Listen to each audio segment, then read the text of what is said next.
ॐ श्री गणेशाय नमः। अथ श्री आदित्य कवच विनियोगः। ॐ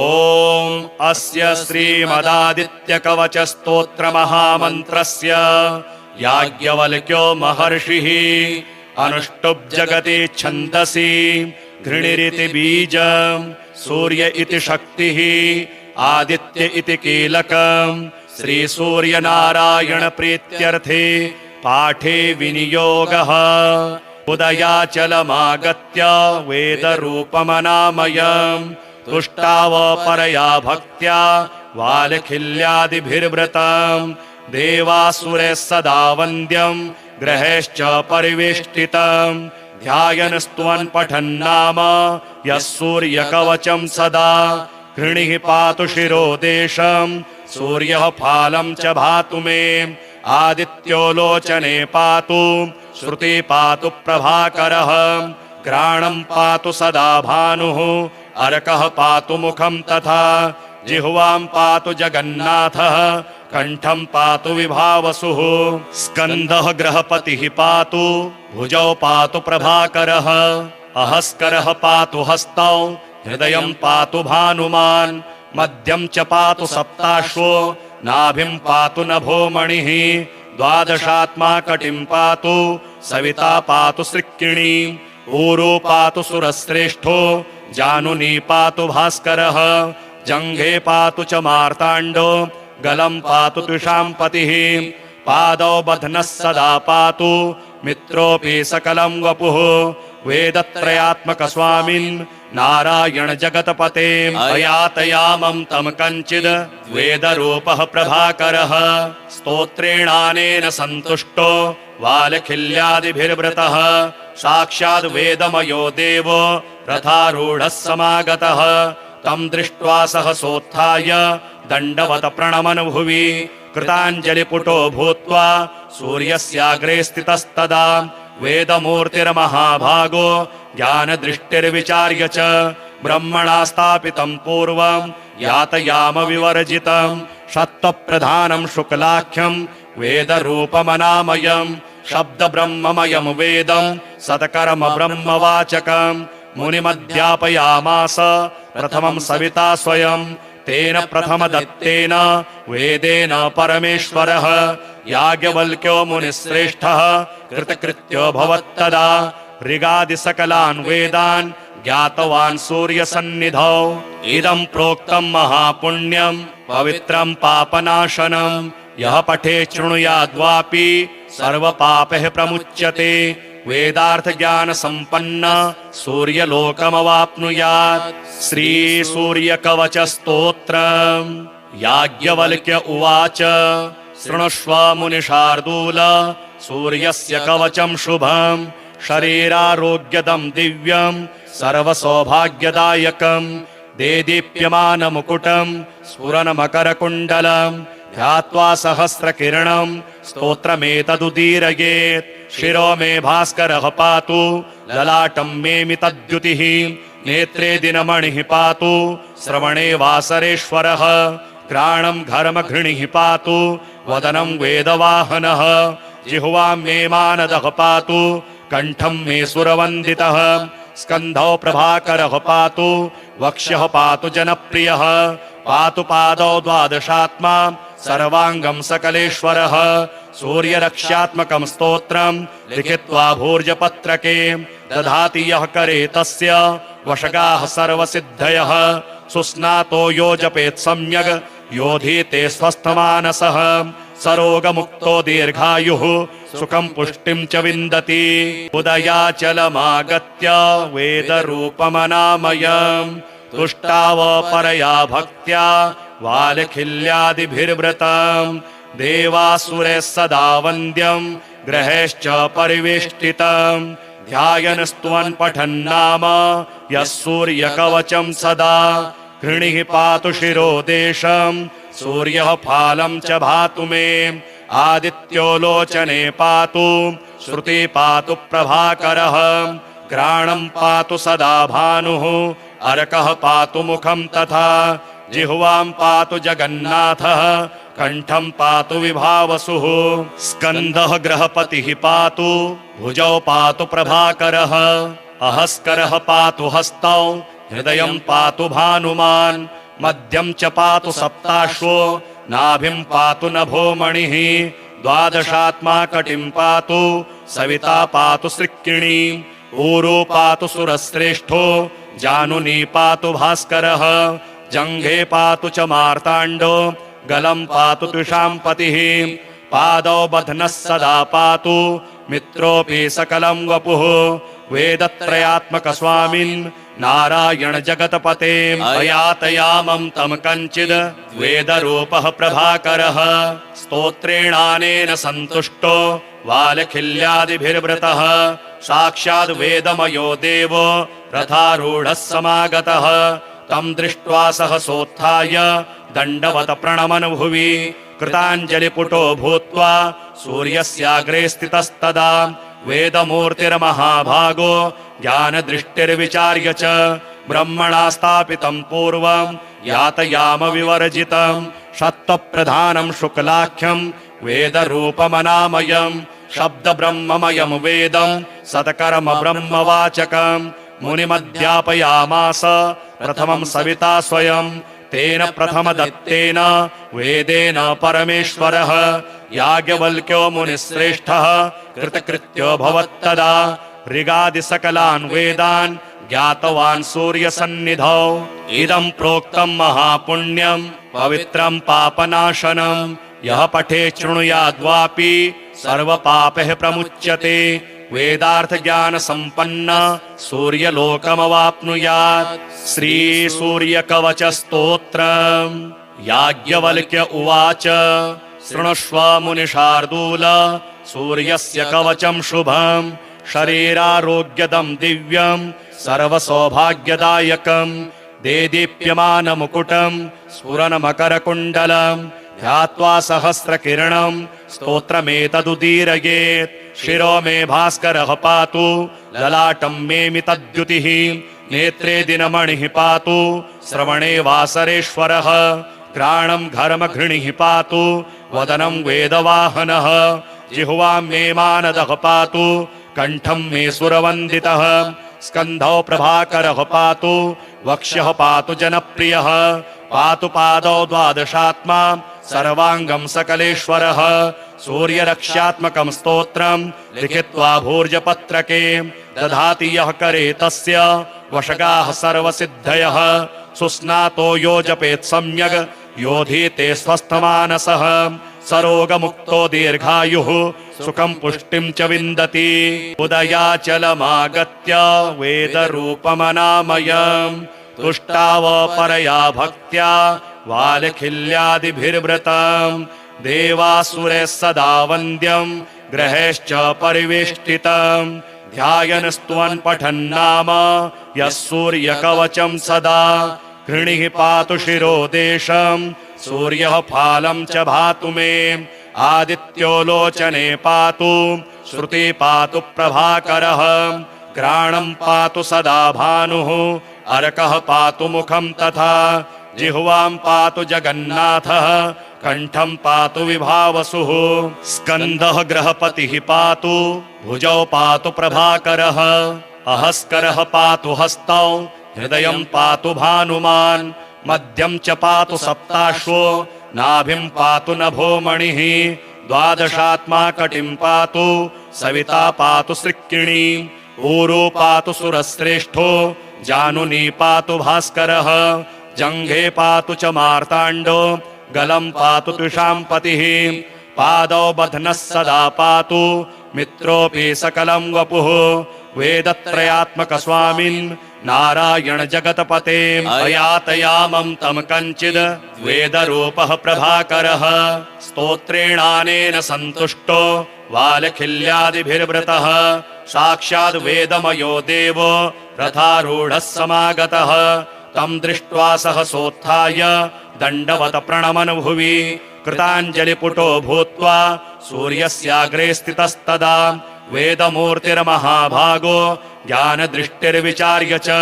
ब्रह्मणा स्थापितं पूर्वं यातयाम विवर्जितं सत्त्वप्रधानं शुक्लाख्यं वेदरूपमनामयं शब्दब्रह्ममयं वेदं सत्कर्म ब्रह्मवाचकं मुनिमध्यापयामास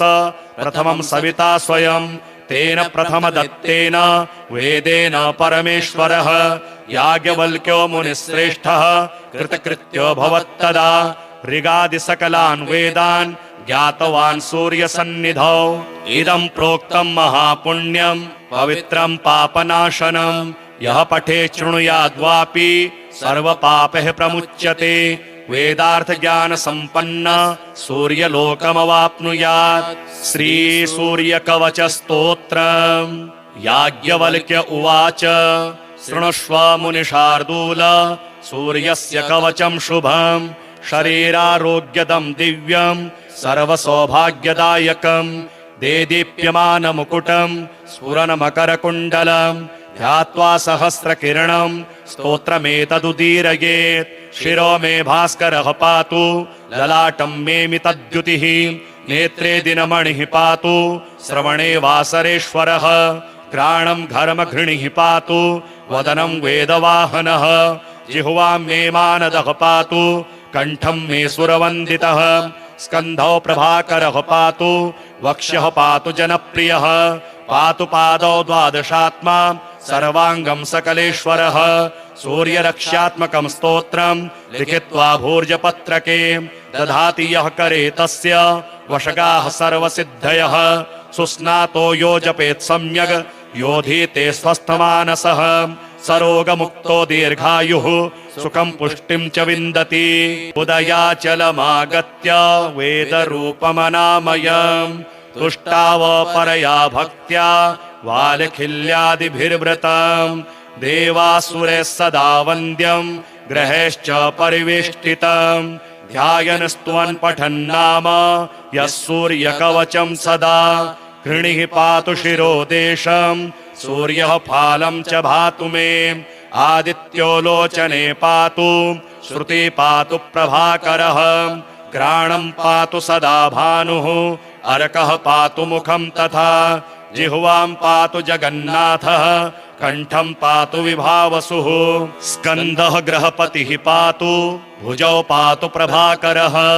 अहस्करः पातु हस्तौ हृदयं पातु भानुमान् मध्यं च पातु सप्ताश्वो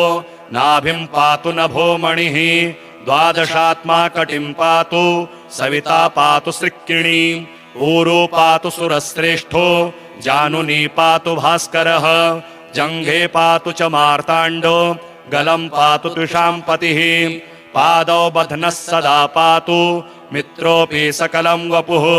वेदत्रयात्मक स्वामिन् नारायण जगतपते अयातयामं तं कञ्चिद् वेदरूपः प्रभाकरः स्तोत्रेणानेन सन्तुष्टो वालखिल्यादिभिर्वृतः साक्षाद् वेदमयो देवो रथारूढः समागतः तं दृष्ट्वा सहसोत्थाय दण्डवत प्रणमन् भुवि कृताञ्जलिपुटो भूत्वा सूर्यस्याग्रे स्थितस्तदा वेदमूर्तिर्महाभागो ज्ञानदृष्टिर्विचार्य च ब्रह्मणा स्थापितं पूर्वं यातयाम विवर्जितं सत्त्वप्रधानं शुक्लाख्यं वेदरूपमनामयं शब्दब्रह्ममयं वेदं सत्कर्म ब्रह्मवाचकं मुनिमध्यापयामास प्रथमं सविता स्वयं तेन प्रथमदत्तेन वेदेन परमेश्वरः याज्ञवल्क्यो मुनिश्रेष्ठः कृतकृत्यो भवत्तदा ऋगादिसकलान् वेदान् ज्ञातवान् सूर्यसन्निधौ इदं प्रोक्तं महापुण्यं पवित्रं पापनाशनं यः पठे शृणुयाद्वापि सर्वपापैः प्रमुच्यते वेदार्थ ज्ञान संपन्न सूर्यलोकमवाप्नुयात्। श्री सूर्यकवच स्तोत्रम्। याज्ञवल्क्य उवाच शृणुष्व मुनिशार्दूल सूर्यस्य कवचं शुभं शरीरारोग्यदं दिव्यं सर्वसौभाग्यदायकं देदीप्यमानमुकुटं स्फुरन्मकरकुण्डलं ध्यात्वा सहस्रकिरणं स्तोत्रमेतदुदीरयेत्। शिरो मे भास्करः पातु ललाटं मे मितद्युतिः नेत्रे दिनमणिः पातु श्रवणे वासरेश्वरः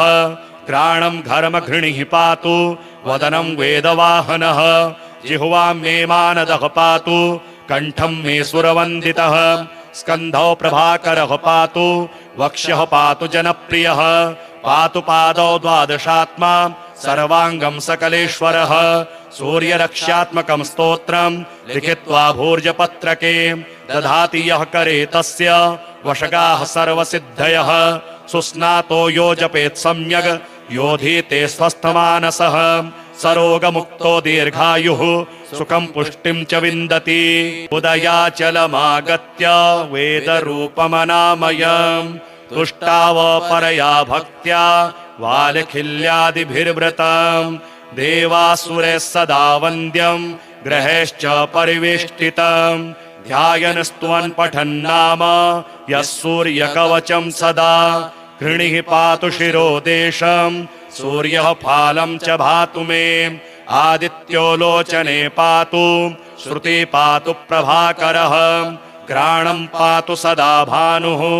अर्कः पातु मुखं तथा जिह्वां पातु जगन्नाथः कंठं पातु विभावसुः स्कन्दः ग्रहपतिः पातु भुजौ पातु प्रभाकरः अहस्करः पातु हस्तौ हृदयं पातु भानुमान् मध्यं च पातु सप्ताश्वो नाभिं पातु नभो मणिः द्वादशात्मा कटिं पातु सविता पातु सृक्किणी ऊरो पातु सुरश्रेष्ठो जानुनी पातु भास्करः जङ्घे पातु च मार्ताण्डो गलं पातु तुषां पतिः पादौ बध्नः सदा पातु मित्रोऽपि सकलं वपुः वेदत्रयात्मक स्वामिन् नारायण जगतपते अयातयामं तं कञ्चिद् वेदरूपः प्रभाकरः स्तोत्रेणानेन सन्तुष्टो वालखिल्यादिभिर्वृतः साक्षाद् वेदमयो देवो रथारूढः समागतः तं दृष्ट्वा सहसोत्थाय दण्डवत प्रणमन् भुवि कृताञ्जलिपुटो भूत्वा सूर्यस्याग्रे स्थितस्तदा वेदमूर्तिर्महाभागो ज्ञानदृष्टिर्विचार्य च ब्रह्मणा स्थापितं पूर्वं यातयाम विवर्जितं शत्वप्रधानं शुक्लाख्यं वेदरूपमनामयं शब्दब्रह्ममयं वेदं सत्कर्म ब्रह्मवाचकं मुनिमध्यापयामास प्रथमं सविता स्वयं तेन प्रथमदत्तेन वेदेन परमेश्वरः याज्ञवल्क्यो मुनिश्रेष्ठः कृतकृत्यो भवत्तदा ऋगादिसकलान् वेदान् ज्ञातवान् सूर्यसन्निधौ इदं प्रोक्तं महापुण्यं पवित्रं पापनाशनं यः पठे शृणुयाद्वापि सर्वपापैः प्रमुच्यते वेदार्थ ज्ञान संपन्न सूर्यलोकमवाप्नुयात् श्री सूर्यकवच स्तोत्रम् याज्ञवल्क्य उवाच शृणुष्व मुनिशार्दूल सूर्यस्य कवचं शुभम् शरीरारोग्यदं दिव्यं सर्वसौभाग्यदायकं देदीप्यमानमुकुटं स्फुरन्मकरकुण्डलं ध्यात्वा सहस्रकिरणं स्तोत्रमेतदुदीरयेत् शिरो मे भास्करः पातु ललाटं मे मितद्युतिः नेत्रे दिनमणिः पातु श्रवणे वासरेश्वरः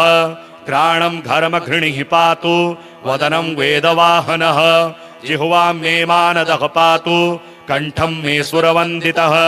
स्कन्धौ प्रभाकरः पातु वक्ष्यः पातु जनप्रियः पातु पादौ द्वादशात्मा सर्वाङ्गं सकलेश्वरः सूर्यरक्ष्यात्मकं स्तोत्रं लिखित्वा भूर्जपत्रके दधाति यः करे तस्य वशगाः सर्वसिद्धयः सुस्नातो यो जपेत् सम्यग् योधीते स्वस्थमानसः सरोगमुक्तो दीर्घायुः सुखं पुष्टिं च विन्दति उदयाचलमागत्य वेदरूपमनामयम् तुष्टाव परया भक्त्या वालखिल्यादिभिर्वृतम् देवासुरैः सदा वन्द्यम् ग्रहेश्च परिवेष्टितम् ध्यायन् स्तुवन् पठन् नाम यः सूर्यकवचं सदा कृणिः पातु शिरो देशम् सूर्यः फालं च भातु मे आदित्यो लोचने पातु श्रुति पातु प्रभाकरः घ्राणं पातु सदा भानुः अर्कः पातु मुखं तथा जिह्वां पातु जगन्नाथः कण्ठं पातु विभावसुः स्कन्दः गृहपतिः पातु भुजौ पातु प्रभाकरः अहस्करः पातु हस्तौ हृदयं पातु भानुमान् मध्यं च पातु सप्ताश्वो नाभिं पातु नभोमणिः द्वादशात्मा कटिं पातु सविता पातु सृक्किणी ऊरू पातु सुरश्रेष्ठो जानुनी पातु भास्करः जङ्घे पातु च मार्ताण्डो गलं पातु तुषाम्पतिः पादौ बध्नः सदा पातु मित्रोऽपि सकलं वपुः वेदत्रयात्मकस्वामिन् नारायण जगतपते अयातयामं तं कञ्चिद् वेदरूपः प्रभाकरः स्तोत्रेणानेन सन्तुष्टो वालखिल्यादिभिर्वृतः साक्षाद् वेदमयो देवो रथारूढः समागतः तं दृष्ट्वा सहसोत्थाय दण्डवत प्रणमन् भुवि कृताञ्जलिपुटो भूत्वा सूर्यस्याग्रे स्थितस्तदा वेदमूर्तिर्महाभागो ज्ञानदृष्टिर्विचार्य च ब्रह्मणा स्थापितं पूर्वं यातयाम विवर्जितं सत्त्वप्रधानं शुक्लाख्यं वेदरूपमनामयं शब्दब्रह्ममयं वेदं सत्कर्म ब्रह्मवाचकं मुनिमध्यापयामास प्रथमं सविता स्वयं तेन प्रथमदत्तेन वेदेन परमेश्वरः याज्ञवल्क्यो मुनिश्रेष्ठः कृतकृत्यो भवत्तदा ऋगादिसकलान् वेदान् ज्ञातवान् सूर्यसन्निधौ इदं प्रोक्तं महापुण्यं पवित्रं पापनाशनं यः पठे शृणुयाद्वापि सर्वपापैः प्रमुच्यते वेदार्थ ज्ञान संपन्न सूर्यलोकमवाप्नुयात् श्री सूर्यकवच स्तोत्रम् याज्ञवल्क्य उवाच शृणुष्व मुनिशार्दूल सूर्यस्य कवचं शुभं शरीरारोग्यदं दिव्यं सर्वसौभाग्यदायकं देदीप्यमानमुकुटं स्फुरन्मकरकुण्डलं ध्यात्वा सहस्रकिरणं स्तोत्रमेतदुदीरयेत् शिरो मे भास्करः पातु ललाटं मे मितद्युतिः नेत्रे दिनमणिः पातु श्रवणे वासरेश्वरः घ्राणं घर्मघृणिः पातु वदनं वेदवाहनः जिह्वां मे मानदः पातु कण्ठं मे सुरवन्दितः स्कन्धौ प्रभाकरः पातु वक्ष्यः पातु जनप्रियः पातु पादौ द्वादशात्मा सर्वाङ्गं सकलेश्वरः सूर्यरक्ष्यात्मकं स्तोत्रं लिखित्वा भूर्जपत्रके दधाति यः करे तस्य वशगाः सर्वसिद्धयः सुस्नातो यो जपेत् सम्यग् योधीते स्वस्थमानसः सरोगमुक्तो दीर्घायुः सुखं पुष्टिं च विन्दति उदयाचलमागत्य वेदरूपमनामयम् तुष्टाव परया भक्त्या वालखिल्यादिभिर्वृतम् देवासुरैः सदा वन्द्यं ग्रहैश्च परिवेष्टितम् ध्यायन् स्तुवन् पठन् नाम यः सूर्यकवचं सदा घृणिः पातु शिरो देशं सूर्यः फालं च भातु मे आदित्यो लोचने पातु श्रुति पातु प्रभाकरः घ्राणं पातु सदा भानुः अर्कः पातु मुखं तथा जिह्वां पातु जगन्नाथः कण्ठं पातु विभावसुः स्कन्दः गृहपतिः पातु भुजौ पातु प्रभाकरः अहस्करः पातु हस्तौ हृदयं पातु भानुमान् मध्यं च पातु सप्ताश्वो नाभिं पातु नभोमणिः द्वादशात्मा कटिं पातु सविता पातु सृक्किणी ऊरू पातु सुरश्रेष्ठो जानुनी पातु भास्करः जङ्घे पातु च मार्ताण्डो गलं पातु तुषाम्पतिः पादौ बध्नः सदा पातु मित्रोऽपि सकलं वपुः वेदत्रयात्मकस्वामिन् नारायण जगतपते अयातयामं तं कञ्चिद् वेदरूपः प्रभाकरः स्तोत्रेणानेन सन्तुष्टो वालखिल्यादिभिर्वृतः साक्षाद् वेदमयो देवो रथारूढः समागतः तं दृष्ट्वा सहसोत्थाय दण्डवत प्रणमन् भुवि कृताञ्जलिपुटो भूत्वा सूर्यस्याग्रे स्थितस्तदा वेदमूर्तिर्महाभागो ज्ञानदृष्टिर्विचार्य च ब्रह्मणा स्थापितं पूर्वं यातयाम विवर्जितं सत्त्वप्रधानं शुक्लाख्यं वेदरूपमनामयं शब्दब्रह्ममयं वेदं सत्कर्म ब्रह्मवाचकं मुनिमध्यापयामास प्रथमं सविता स्वयं तेन प्रथमदत्तेन वेदेन परमेश्वरः याज्ञवल्क्यो मुनिश्रेष्ठः कृतकृत्यो भवत्तदा ऋगादिसकलान् वेदान् ज्ञातवान् सूर्यसन्निधौ इदं प्रोक्तं महापुण्यं पवित्रं पापनाशनं यः पठे शृणुयाद्वापि सर्वपापैः प्रमुच्यते वेदार्थ ज्ञान संपन्न सूर्यलोकमवाप्नुयात्। श्री सूर्यकवच स्तोत्रम्। याज्ञवल्क्य उवाच शृणुष्व मुनिशार्दूल सूर्यस्य कवचं शुभम् शरीरारोग्यदं दिव्यं सर्वसौभाग्यदायकं देदीप्यमानमुकुटं स्फुरन्मकरकुण्डलं ध्यात्वा सहस्रकिरणं स्तोत्रमेतदुदीरयेत्। शिरो मे भास्करः पातु ललाटं मे मितद्युतिः नेत्रे दिनमणिः पातु श्रवणे वासरेश्वरः घ्राणं घर्मघृणिः पातु वदनं वेदवाहनः जिह्वां मे मानदः पातु कंठं मे सुरवन्दितः स्कन्धौ प्रभाकरः पातु वक्ष्यः पातु जनप्रियः पातु पादौ द्वादशात्मा सर्वाङ्गं सकलेश्वरः सूर्यरक्ष्यात्मकं स्तोत्रं लिखित्वा भूर्जपत्रके दधाति यः करे तस्य वशगाः सर्वसिद्धयः सुस्नातो यो जपेत् सम्यग् योधीते स्वस्थमानसः सरोगमुक्तो दीर्घायुः सुखं पुष्टिं च विन्दति। उदयाचलमागत्य वेदरूपमनामयं तुष्टाव परया भक्त्या वालखिल्यादिभिर्वृतं देवासुरैः सदा वन्द्यं ग्रहेश्च परिवेष्टितं ध्यायन् स्तुवन् पठन्नाम यः सूर्यकवचं सदा घृणिः पातु शिरो देशं सूर्यः फालं च भातु मे आदित्यो लोचने पातु श्रुति पातु प्रभाकरः घ्राणं पातु सदा भानुः अर्कः पातु मुखं तथा जिह्वां पातु जगन्नाथः कंठं पातु विभावसुः स्कन्दः गृहपतिः पातु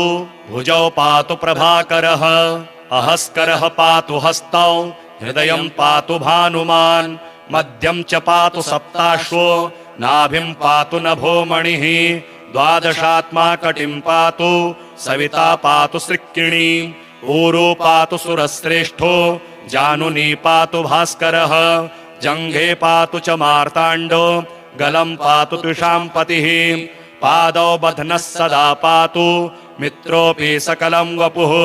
वेदत्रयात्मक स्वामिन् नारायण जगतपते अयातयामं तं कञ्चिद् वेदरूपः प्रभाकरः स्तोत्रेणानेन सन्तुष्टो वालखिल्यादिभिर्वृतः साक्षाद् वेदमयो देवो रथारूढः समागतः तं दृष्ट्वा सहसोत्थाय दण्डवत प्रणमन् भुवि कृताञ्जलिपुटो भूत्वा सूर्यस्याग्रे स्थितस्तदा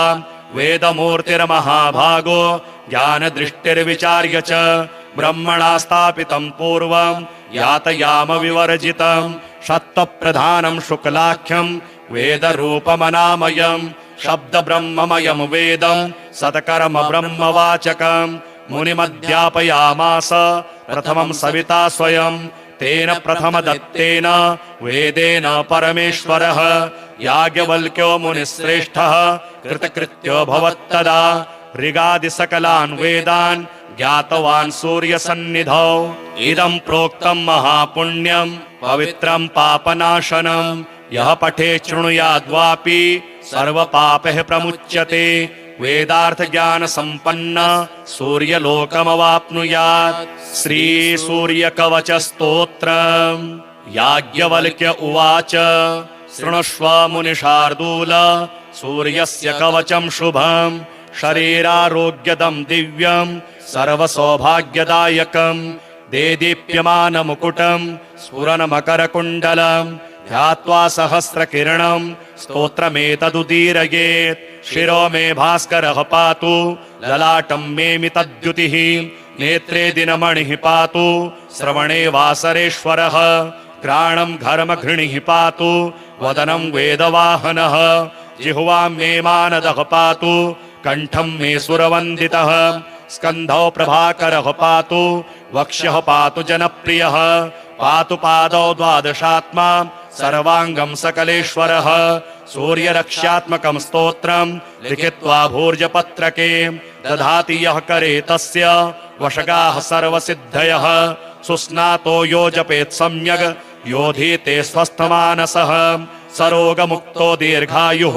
सुखं पुष्टिं च विन्दति उदयाचलमागत्य वेदरूपमनामयम् तुष्टाव परया भक्त्या वालखिल्यादिभिर्व्रतम् देवासुरैः सदा वन्द्यम् ग्रहेश्च परिवेष्टितम् ध्यायन् स्तुवन् पठन् नाम यः सूर्यकवचं सदा घृणिः पातु शिरो देशम् सूर्यः फालं च भातु मे आदित्यो लोचने पातु श्रुति पातु प्रभाकरः घ्राणं पातु सदा भानुः अर्कः पातु मुखं तथा जिह्वां पातु जगन्नाथः कंठं पातु विभावसुः स्कन्धः गृहपतिः पातु भुजौ पातु प्रभाकरः अहस्करः पातु हस्तौ हृदयं पातु भानुमान् मध्यं च पातु सप्ताश्वो नाभिं पातु नभो मणिः द्वादशात्मा कटिं पातु सविता पातु सृक्किणी ऊरो पातु सुरश्रेष्ठो जानुनी पातु भास्करः जङ्घे पातु च मार्ताण्डो गलं पातु तुषाम्पतिः पादौ बध्नः सदा पातु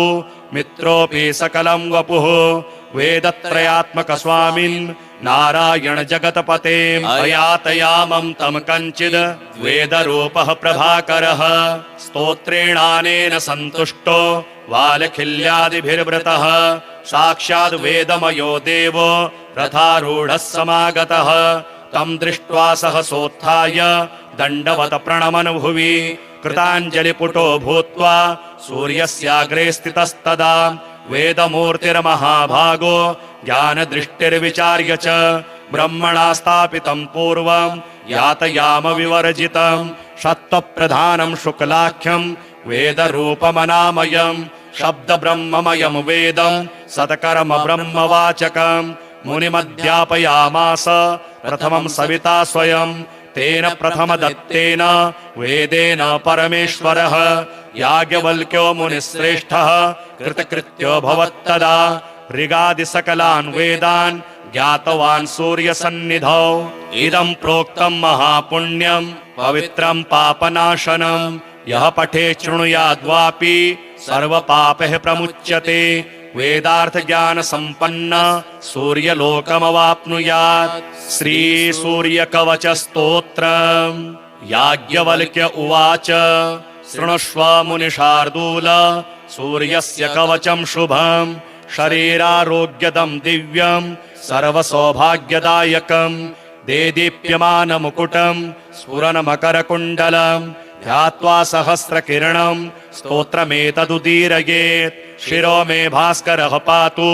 ललाटं मे मितद्युतिः नेत्रे दिनमणिः पातु श्रवणे वासरेश्वरः घ्राणं घर्मघृणिः पातु वदनं वेदवाहनः जिह्वां मे मानदः पातु कंठं मे सुरवन्दितः स्कन्धौ प्रभाकरः पातु वक्ष्यः पातु जनप्रियः पातु पादौ द्वादशात्मा सर्वांगं सकलेश्वरः सूर्यरक्ष्यात्मकं स्तोत्रं लिखित्वा भूर्जपत्रके दधाति यः करे तस्य वशगाः सर्वसिद्धयः सुस्नातो यो जपेत् सम्यग् योधीते स्वस्थमानसः सरोगमुक्तो दीर्घायुः सुखं पुष्टिं च विन्दति।